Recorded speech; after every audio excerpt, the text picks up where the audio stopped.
Bulletin कोविड-19 में आप सबका स्वागत है। आपके साथ मैं हूं शहनाज रजा। कोविड-19 महामारी के बढ़ते मामलों की वजह से पीपीई किट्स की मांग निरंतर बढ़ती जा रही है। पीपीई किट्स की आपूर्ति को सुनिश्चित करने की दिशा में एक सार्थक पहल करते हुए वैज्ञानिक तथा औद्योगिक अनुसंधान विभाग के उपक्रम नेशनल रिसर्च डेवलपमेंट कॉरपोरेशन यानी कि एनआरडीसी ने पीपीई सूट के उत्पादन की तकनीक व्यावसायिक उद्यमों को हस्तांतरित की है। भारतीय नौसेना के मुंबई स्थित INHS अश्वनी अस्पताल से संबद्ध इंस्टीट्यूट ऑफ नेवल मेडिसिन के नवाचार प्रकोष्ठ द्वारा विकसित नवरक्षक नामक पीपीई सूट के विनिर्माण की तकनीकी जानकारी का लाइसेंस 5 सूक्ष्म व लघु उद्यमों को व्यावसायिक उत्पादन के लिए सौंप दिया गया है। जिन 5 कंपनियों को इस पीपीई सूट की तकनीक सौंपी गई है उनमें कोलकाता की ग्रीनफील्ड विंट्रेड प्राइवेट लिमिटेड, मुंबई की Vaishnavi global private limited, Bengaluru की कंपनी भारत सिल्क्स, बड़ौदा की श्योर सेफ्टी इंडिया लिमिटेड और मुंबई की ही एक अन्य कंपनी स्वैप्स काउचर शामिल हैं। इन कंपनियों की योजना प्रतिवर्ष 1 करोड़ से ज्यादा पीपीई सूट उत्पादित करने की है। इस पीपीई सूट का परीक्षण और प्रमाणन रक्षा अनुसंधान और विकास संगठन यानी कि DRDO की प्रयोगशाला नाभिकीय औषधि तथा संबद्ध विज्ञान इनमास ने किया है। ये प्रयोगशाला National Accreditation Board for Testing and Calibration Laboratories NABL से मान्यता प्राप्त उन 9 प्रयोगशालाओं में से एक है जिन्हें ISO के मापदंडों और स्वास्थ्य एवं परिवार कल्याण तथा कपड़ा मंत्रालय के दिशा निर्देशों के अनुसार पीपीई प्रोटोटाइप सैंपल टेस्टिंग के लिए अधिकृत किया गया है।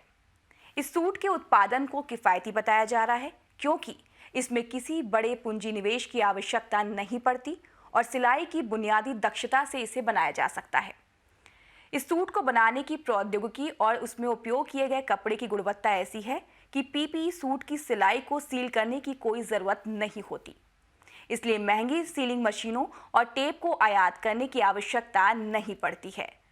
यहाँ तक कि पीपीई के कपड़े में अगर हम बात करें तो पॉलीमर या प्लास्टिक फिल्म के लैमिनेशन की भी ज़रूरत नहीं होती है। इस तरह से विनिर्मित पीपीई का इस्तेमाल करने वाले व्यक्ति की त्वचा से ऊष्मा और नमी पीपीई से बाहर निकलती रहती है।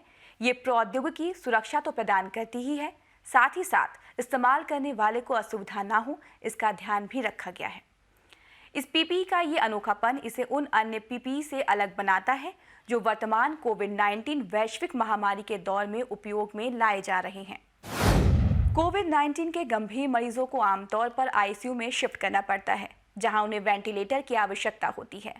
इस दिशा में एक सराहनीय पहल करते हुए पीएम केयर्स फंड से 2000 करोड़ रुपए का आवंटन किया गया है जिससे 50,000 मेड इन इंडिया वेंटिलेटर खरीदे जाएंगे। इसके अलावा 1000 करोड़ रुपए की राशि प्रवासी मजदूरों के कल्याण के लिए भी जारी की गई है। पीएमओ के मुताबिक अब तक 2923 वेंटिलेटर तैयार किए जा चुके हैं जिनमें से 1340 वेंटिलेटर पहले ही राज्यों और केंद्र शासित प्रदेशों में वितरित किए जा चुके हैं। ये वेंटिलेटर्स महाराष्ट्र, दिल्ली, गुजरात, बिहार, कर्नाटक, राजस्थान समेत अन्य राज्यों को दिए गए हैं। जून 2020 के अंत तक सभी राज्यों और संघ शासित क्षेत्रों को अतिरिक्त 14,000 वेंटिलेटर की आपूर्ति कर दी जाएगी।